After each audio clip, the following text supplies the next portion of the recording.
This case is one of the worst intoxication manslaughters. It's on video where he plows into Mr. Addison, who's at a stoplight on a motorcycle, and while trying to get away, runs over him and the motorcycle again. I think the best we can do at this point is this man spent 50 years in prison where he cannot hurt anybody else due to his own selfish decisions. And the fact that you are truly saying that you think you touched something and got PCP when you have had PCP cases over and over and over again, and you're on parole and you kill someone. It's a nightmare. Good morning. Are you Christopher James? Yes, ma'am. And Mr. James was previously in court, entered a plea of guilty to the first-degree felony offense of intoxication manslaughter with a vehicle. I've received the pre-sentence report and also a supplemental memorandum from probation that includes several letters from the victim's family members. Has everyone had an opportunity to review all of that? Yes, we have, Your Honor. Are there any additions or corrections to that pre-sentence report?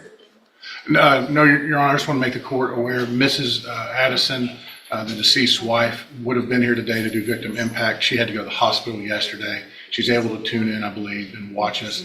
The rest of Mr. Addison's family is here, and his mother is going to want to do victim impact at the in a sentencing. Okay, thank you, Mr. Nichols. Any witnesses with regard to sentencing? No additional witnesses, Your Honor. All right, Mr. Lewis, you may make argument. Okay. Judge, of course, this was a very tragic situation that has affected a lot of people. Of course, the decedent, Mr. Addison, his family, as well as Mr. James and his family. It was a situation where, this was a combination of a long substance abuse history of Mr. James. The assessment that's provided in the PSI here says that there was about a 20-year relationship between Mr. James and different substances over a period of time.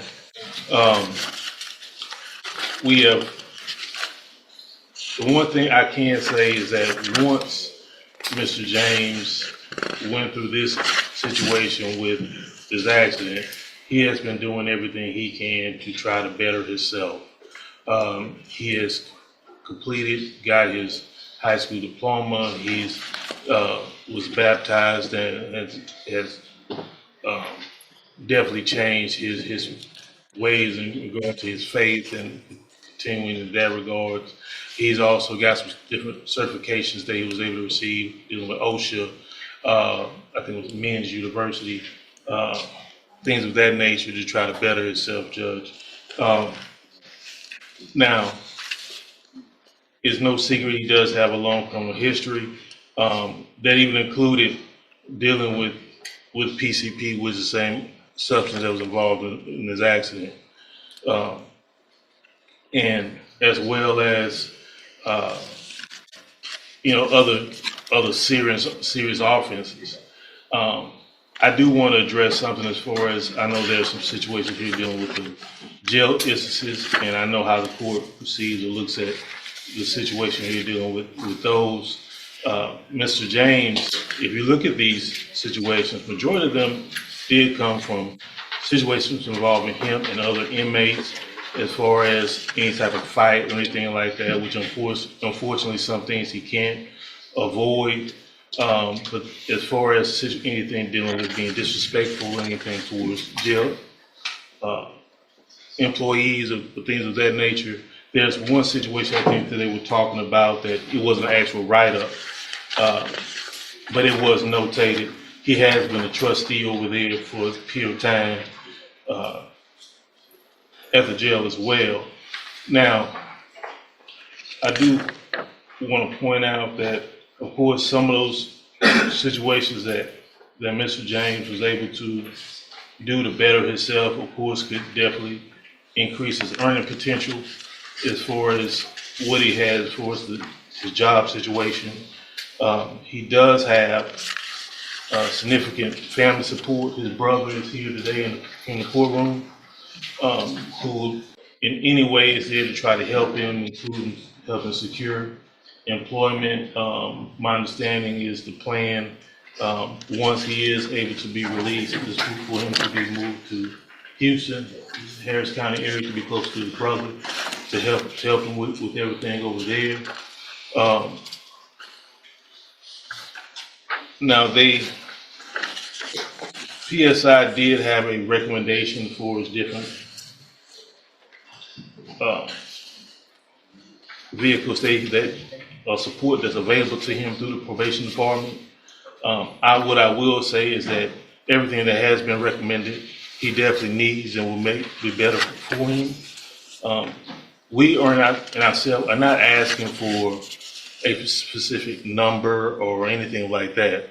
We just want him to be able to, of course, make amends for this situation as much as possible, which could include some of the restitution there. I think the amount is over $100,000 for his restitution there to the family. Now, like I said, he has made a plan to try to better himself. He has a family that supports him. He is doing everything he can. He understands that this was a tragic accident, but one he was definitely responsible for. And what we're asking for is as much leniency as possible from the court for him to be able to move forward with the situation, be able to make amends as much as possible. And I think he did provide a letter to the court as well to kind of speak to that as far as an apology letter that was to the family, his family, the family of the victim, as well as to the court judge. And I've received that. And so that's what we're asking for today, Judge, is for everything to be considered. We understand this is, you can't bring that person back. You can't just go back to make amends with Mr. Addison, but he wants to try to make as much of amends he can to society and do better going forward, Judge. Thank you, Mr. Lewis. Mr. Nichols. Your Honor, I think any consideration to Mr. James's due was given when he got a 50-year cap. I have no hesitation asking the court to exercise the full 50 years. This case is one of the worst intoxication manslaughters. It's on video where he plows into Mr. Addison, who's at a stoplight on a motorcycle, and while trying to get away, runs over him and the motorcycle again. It's horrific, Your Honor. What is also just inconceivable to me is that a man who's on parole for several possessions of phencyclidine, PCP, finds himself behind the wheel on PCP again. And this time it ends in the death of somebody. His criminal history is extensive. It starts with minor drug offenses, then a conviction for aggravated robbery, and then I believe it's 5 drug convictions all at the same time in 2020, for which he was quickly paroled out and on parole when this happened. The fact that he gets to make plans in his mind for a day he's set free, I find rather offensive, and I think the Addison family finds offensive. They lost a son, a brother, a husband. There's nothing we can do in this courtroom makes that better. And sometimes the justice system is a poor substitute for what people lost. I think the best we can do at this point is this man spend 50 years in prison where he cannot hurt anybody else due to his own selfish decisions and continued use of substances. It's in the pre-sentence report. He minimizes his own addiction, his own dependency.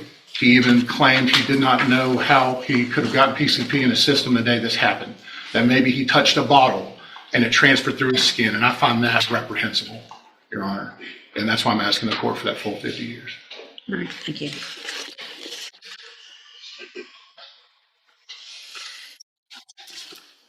So, Mr. James, a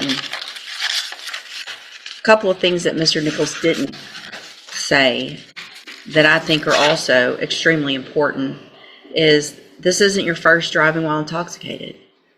This is your third. And so you didn't learn in 06.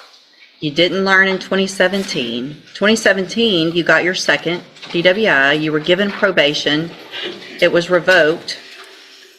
I appreciate that you entered a plea of guilty because for myself and for the family, I'm glad we didn't have to see what it looks like this would look like on a video, because it is just horrible. And the fact that you are truly saying that you think you touched something and got PCP when you have had PCP cases over and over and over again, and you're on parole for possession of a controlled substance and you kill someone.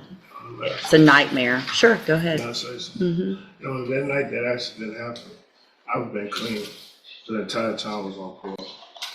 Okay, now I stopped off at a friend's house and give him some advice about what he was doing. And during that time, I did contact a bottle of his. You know, I was not high at that time at all. It was in your I would system. say, yes, ma'am. If you know how I fight. At this time,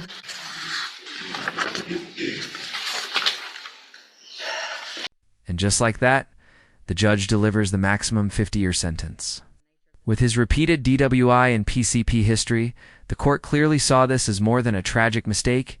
It was a pattern of dangerous choices. Was 50 years justified? based on your history, based on the nature of this offense, I'm going to find that you entered your plea of guilty freely and voluntarily. I'm going to find sufficient evidence to find you guilty, and at this time find you guilty of intoxication manslaughter. I'm going to sentence you to a term of 50 years in the institutional division of the Texas Department of Correction. There will be a deadly weapon finding based on the indictment alleges a deadly weapon. You will receive credit on the sentence for any time that you've been in custody that the law gives you the right to receive. I'm going to hand you the trial court certification that shows this was an agreement and I followed it, and so you've waived your right to appeal. I have also handed you a written admonishment regarding your ineligibility to possess a firearm or ammunition. Because of the judgment entered against you, you're ineligible under Texas law to possess a firearm or ammunition. Possession of a firearm or ammunition could lead to charges against you. Firearm is a legal term, and you should read the written admonishment I provided you to see what devices qualify as a firearm. If you have questions about the laws that make you ineligible to possess a firearm or ammunition, or about how long that lasts, you can talk with Mr. Lewis.